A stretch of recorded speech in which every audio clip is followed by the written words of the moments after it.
June 23, 1951. Thule Fjord, northwest Greenland.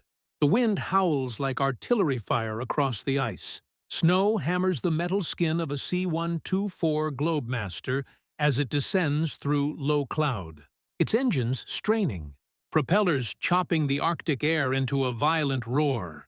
Inside the cargo bay, Colonel Bernd Balchen U. Su, Air Force, veteran Arctic pilot, keeps his gloved hands steady on a clipboard that trembles with every gust. He's flown this far north before, farther than most men ever will. But today feels different. The Cold War has followed him here. Below the aircraft, the world is stripped of color. White ice, black rock, steel-gray sea.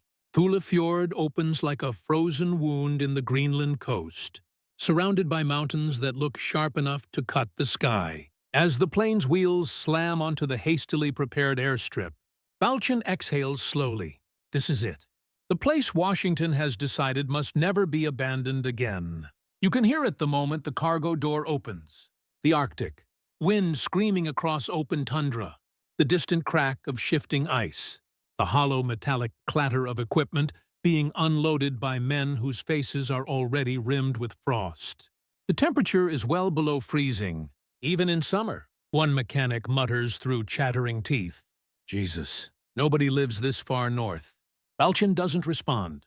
He knows that's exactly why they're here. 6 years earlier, the world had watched atomic fire consume Hiroshima and Nagasaki. Now, in 1951, the United States and the Soviet Union are locked in a standoff defined by distance, speed, and minutes, not hours, not days, minutes. Soviet long-range bombers, Tu-4s, reverse-engineered from America's own B-29, can now reach North America by flying the shortest route over the pole. And somewhere beyond the horizon, Soviet engineers are working on something even more terrifying: intercontinental ballistic missiles. In Washington, generals pore over maps marked with red arcs and thin blue lines. One line matters more than any other: the Great Circle Route from Siberia to the American heartland.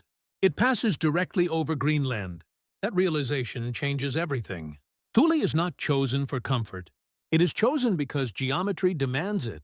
From here, radar can see farther, earlier. From here, bombers can stage closer to the Soviet Union. From here, America can buy itself precious minutes, enough time to scramble interceptors, alert command authorities, maybe even respond before cities burn. On the ground, Balchen walks the perimeter with Danish officials and UU-4 Chantutuki-Dentitusainen engineers, boots crunching on permafrost. Greenland is still a Danish territory, and officially, Denmark is not at war. Officially, this base is a weather station. Everyone knows that's a lie, but it's a necessary one. The agreement is quiet, diplomatic, wrapped in Cold War ambiguity. Behind the polite language is urgency and fear. Construction begins immediately. Bulldozers claw at frozen earth that resists like concrete. Steel mats are laid down to form runways. Fuel bladders are dragged into position. Tents go up, then prefabricated buildings. Men work in shifts around the clock, faces raw, hands numb, tools freezing to bare skin, if gloves come off for even a moment. One airman loses feeling in 2 fingers and doesn't notice until they turn white. At night, if you can call it night during the Arctic summer, the sun hovers just above the horizon, casting long, ghostly shadows across the camp. Sleep comes in snatches. The wind never stops, somewhere far to the north. Polar ice grinds and groans like a living thing. By autumn, Thule Air Base exists on paper and on the ice. Strategic Air Command aircraft begin rotating through. B-36 Peacemakers first. Their 6 piston engines and 4 jet pods making them sound like flying factories. Enormous machines designed to carry nuclear weapons across continents.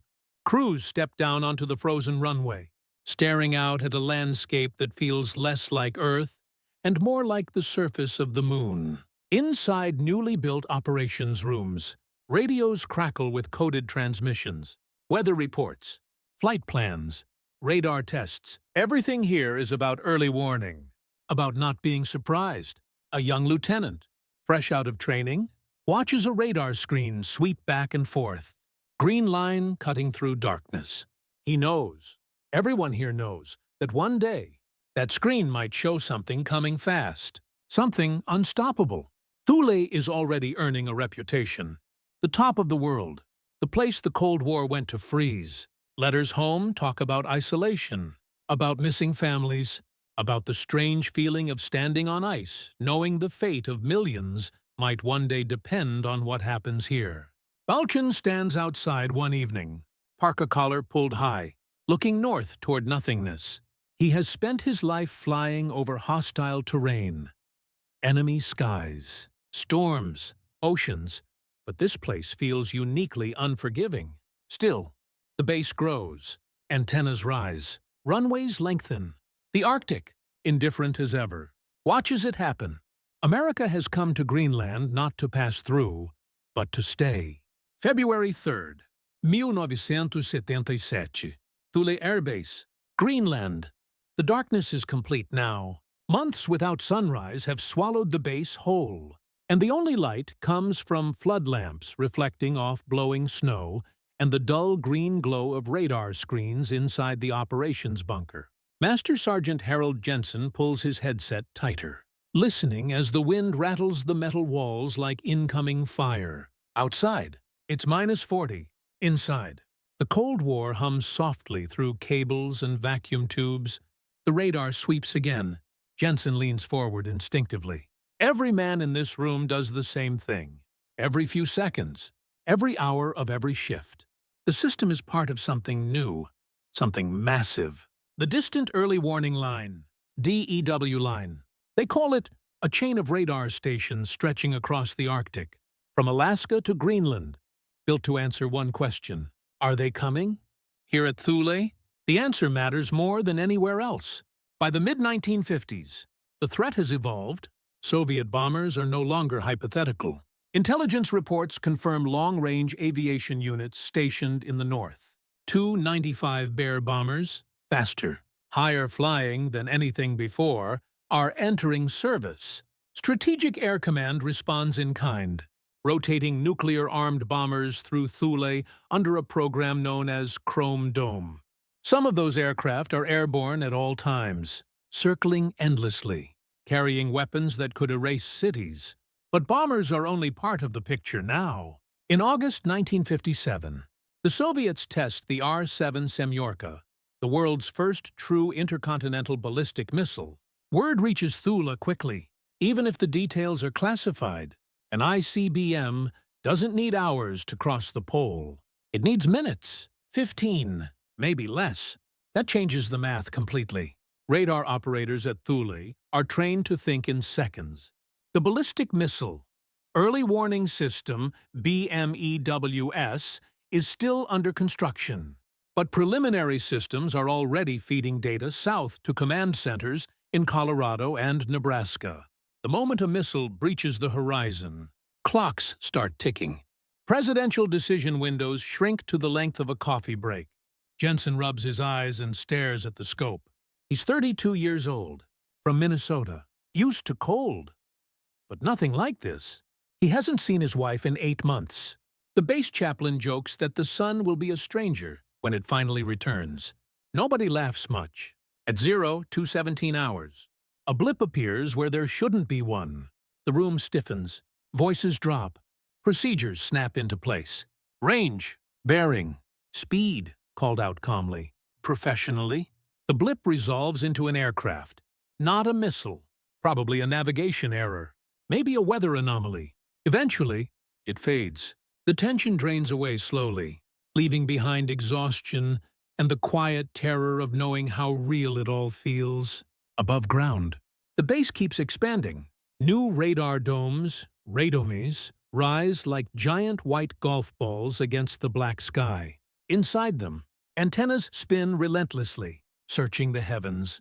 Engineers curse frozen bolts and brittle wiring. One mistake in this cold can mean death.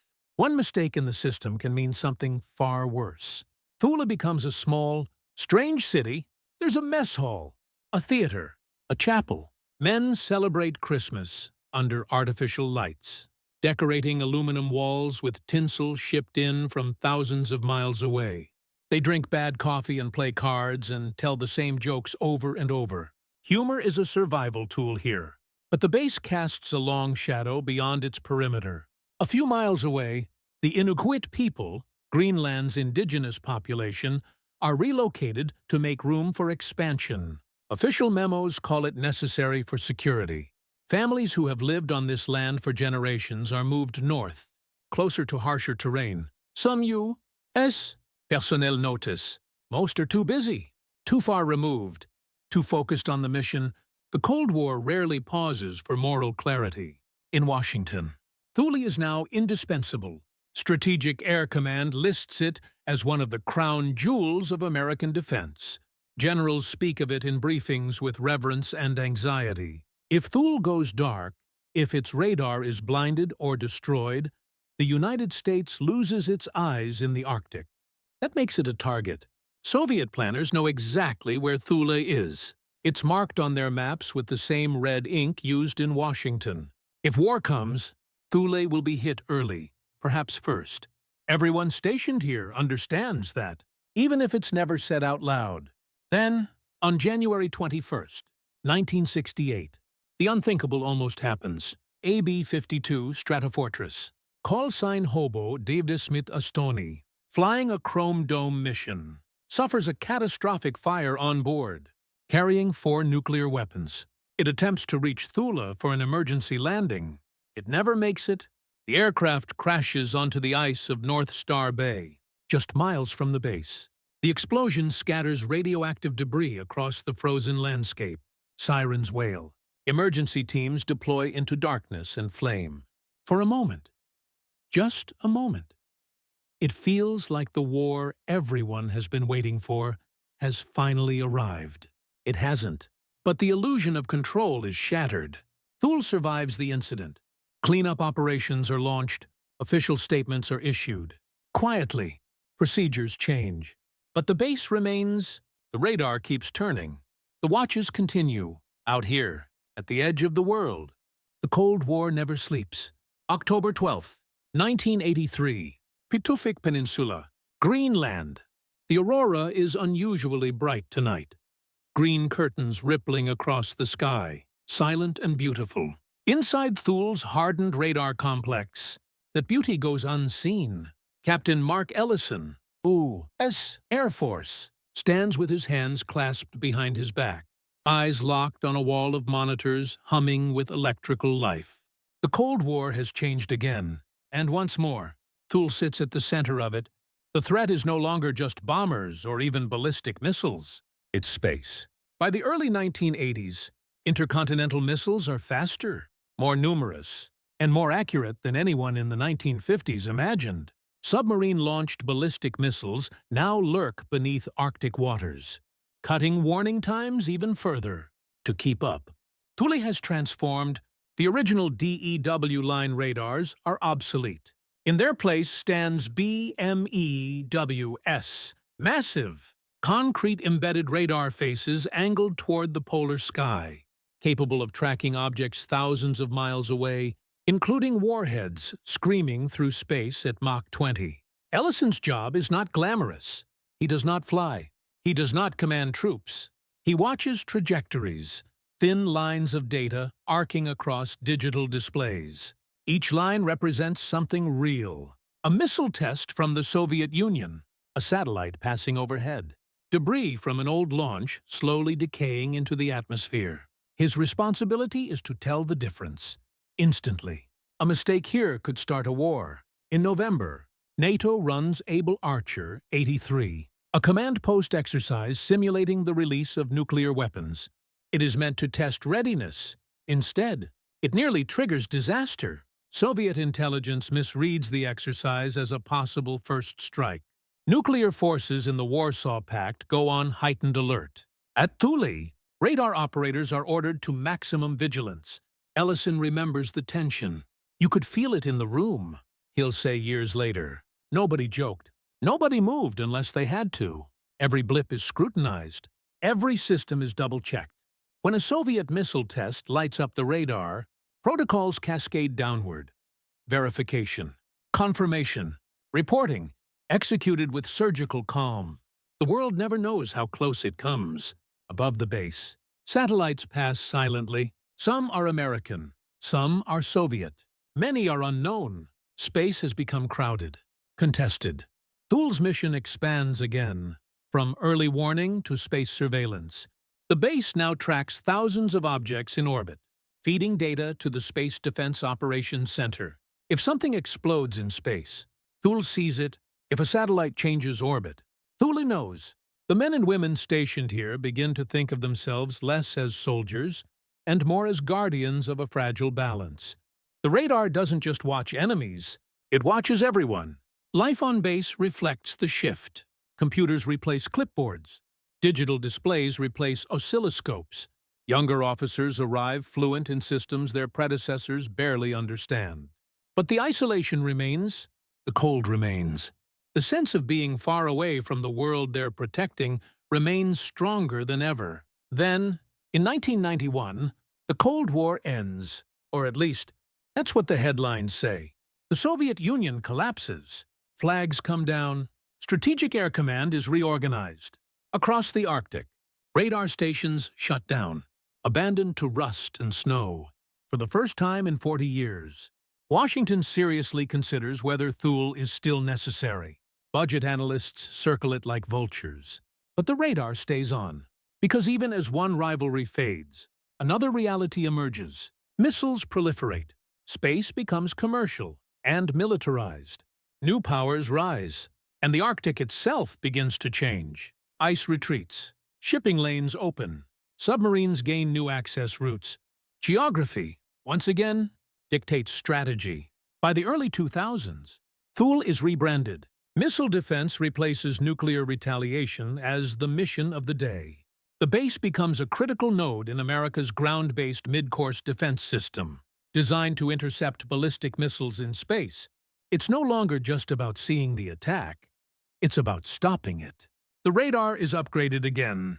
Faster processors, better discrimination, the ability to tell a real warhead from decoys and debris. Technicians work long hours inside climate-controlled rooms, while outside, the Arctic wind scours the land as it always has. And then, quietly, history circles back on itself. Russian bombers resume patrols near NATO airspace. Chinese satellites appear in orbital data streams. Great power competition, once thought buried, returns with new technology and old logic. Thule, renamed Pituffik Space Base in 2023, finds itself relevant once more. Ellison is long retired now, watching the news from a warm living room thousands of miles south. But somewhere in Greenland, another officer stands before the screens, watching the sky, feeling that same pressure in their chest. The names have changed. The systems have evolved. The responsibility has not. March 18th, 2024. Pituffik Space Base, Northwest Greenland. The transport aircraft descends through pale Arctic daylight, its shadow sliding over ice that is thinner than it used to be. Staff Sergeant Lena Morales watches from the jump seat, helmet tucked under her arm, as the familiar geometry of the base comes into view.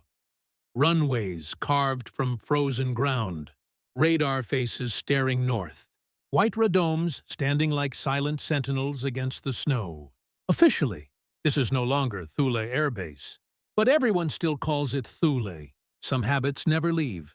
When Morales steps onto the tarmac, the cold hits instantly, sharp, dry, unforgiving. The wind carries the low hum of generators and the distant thrum of machinery that never sleeps. Above her, the sky looks vast and empty. It isn't. Thousands of objects are moving through it at any given moment, and Pituffik sees them all. The base's new name, Pituffik Space Base, is not symbolic. It is literal. This is now a frontline installation of the United States Space Force. Missile warning, missile defense, space domain awareness. The Arctic, once a buffer of ice and distance, is now a corridor. Inside the operations center, The glow of screens replaces the green radar sweeps of decades past. Algorithms filter data at machine speed, flagging anomalies before human eyes can register them. Morales takes her position, logs in, and scans the status board. Russian satellites, Chinese launches, commercial constellations multiplying by the month. Space has become crowded and fragile. One miscalculation up there could blind nations down here. Briefings reference things that would have sounded like science fiction to Colonel Balchin in 1951. Hypersonic glide vehicles, anti-satellite weapons, cyber intrusions targeting radar systems. Yet the core mission remains hauntingly familiar: to provide warning, to buy time, to prevent surprise. Outside the fence line, the Arctic is changing faster than the planners ever expected. Sea ice retreats farther each summer. New shipping routes draw interest from rival powers. Submarines move more freely beneath thinning ice. Geography tightens its grip once again, forcing strategists to return to the same cold conclusions their predecessors reached 70 years earlier. Greenland matters. Denmark knows it. NATO knows it. Russia and China certainly know it. Diplomatic language grows careful. Military exercises grow larger, and Pituffik sits quietly at the center of it all, watching, measuring, listening. The legacy of the base is complicated. The displacement of the Inuit people is no longer a footnote. It's acknowledged, debated, and still unresolved. Environmental scars from decades of military activity remain frozen into the landscape. Thule's past is not just strategic, it's human. Morales passes a wall display showing historical photographs, black and white images of early construction crews, B-36 bombers parked on icy runways, radar operators hunched over analog consoles. She pauses longer than regulations strictly allow. There's comfort in the continuity, proof that what she's doing fits into something larger than a single shift or enlistment. Her headset crackles, uncorrelated track detected, low confidence. Investigating. The room sharpens, postures straighten, fingers hover over controls. It turns out to be debris, harmless, decaying, expected. The tension drains slowly, leaving behind the familiar awareness that next time, it might not be. That awareness is the true constant of Pituffik. Nations have risen and fallen. Technologies have leapt forward. The Cold War ended, then quietly reshaped itself. Yet the United States never left this place, because it never could. The logic that brought America to Greenland in 1951 still applies in 2024. Whoever controls early warning controls the first moments of the future. As Morales finishes her shift, she steps outside once more. The sun hangs low, casting long shadows across the ice. The wind moves endlessly from the pole toward the south, as it always has. She looks north, into empty sky that isn't empty at all. Pituffik was built because the world feared what it could not see. It remains because that fear never truly went away.